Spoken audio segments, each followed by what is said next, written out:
Hi, I'm Monique Parrish, and I'm a healthcare consultant and clinical social worker, and I'm going to talk to you today about program evaluation. Probably a good definition for program evaluation is that it is the systematic collection of information or data about activities or characteristics or outcomes related to a program. Program evaluation is different from research, and it's important to know that because research is focused primarily on contributing new information to a field and follows scientific protocol. By contrast, program evaluations really takes the real-world context and looks at how programs are implemented and what we need to know about them to make improvements or to inform future program choices. So you all may have already selected an evidence-based program, and your next step is to think about, okay, how do we conduct or create an evaluation design? There are a few standards that I think are important to mention about program evaluation. The first is that you want to be pretty clear about what the purpose of the evaluation is. Are you going to be responding to a funder, for example? What's the utility of that role? The second is you want to look at feasibility. When you design your program evaluation, you don't want to have something that's overwhelming with respect to data collection or surveys or focus groups if you have a very modest budget or staff. You also want to look at propriety, meaning you want to be very careful that you are respectful of the consumers or patients you're working with. And last, accuracy. Sometimes I've worked with programs where they do a very bold and somewhat audacious program evaluation design and then find about midway through a program they're not able to implement all of that. And that creates some problems with respect to making those results accurate. Next, we want to really talk a little bit about some of the steps that you can take to getting ready to design your program evaluation. The first thing I'd recommend, especially with evidence-based programs, is that you go ahead and search online or maybe even contact the authors of the program to find out if there have been evaluation approaches that they've used that are already effective.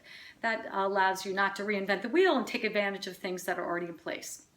After that, I would like to recommend that you do something called design a logic model. I'm just going to show you this a little bit up front. So a logic model is a visual depiction of the program itself. In other words, you start with designing this particular model by identifying what are the inputs, the resources that you will need to implement the program. Then what are the specific activities? The outputs, those are tangible results, and a collection of short, mid, and long-term outcomes. This really, I think, is just a great tool for putting it all down on paper, giving kind of the scope of the program you're implementing, and also allows you to think about where you might focus your evaluation efforts. There are lots and lots of examples online about logic models, and it really walks you through what each of these elements represent. So again, inputs or resources, activities. You might be working with patients one-on-one or in groups, so that would be an activity. Outputs would be the specific number of people you've seen, and of course outcomes related to maybe a change of behavior or a change in attitude. Next, I want to talk to you a little bit about the different kinds of evaluation questions. So an evaluation question that you might consider is an implementation or process approach. So there you're really looking at evaluation from the perspective of, did we implement the program as it was designed? What was the process for that?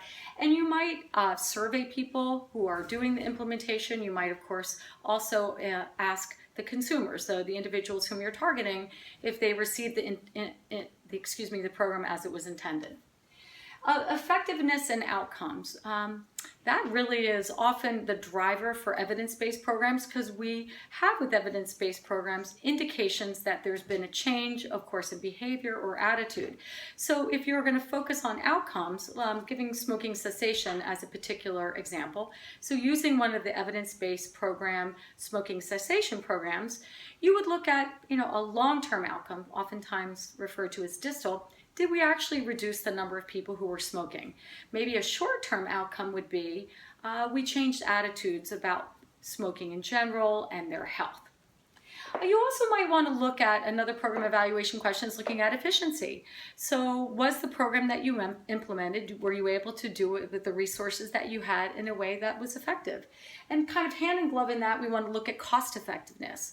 Was the cost of the resources that you identified and used to implement the program related to the outcomes that you got? Attribution is another word for just saying, the results, can you attribute the results to your effort? So that might be an area of focus. And finally, with evidence-based programs in particular, you're looking at fidelity to the model. So evidence-based programs, as of this particular type of program, have been constructed so that they are reliable and they are able to be used in different settings, and they're valid. They test what they indicate they're going to test, and of course, there are some proven outcomes. A couple of thoughts about what data collection you might end up using. So there are typically two groups of data collections called primary and secondary data collection.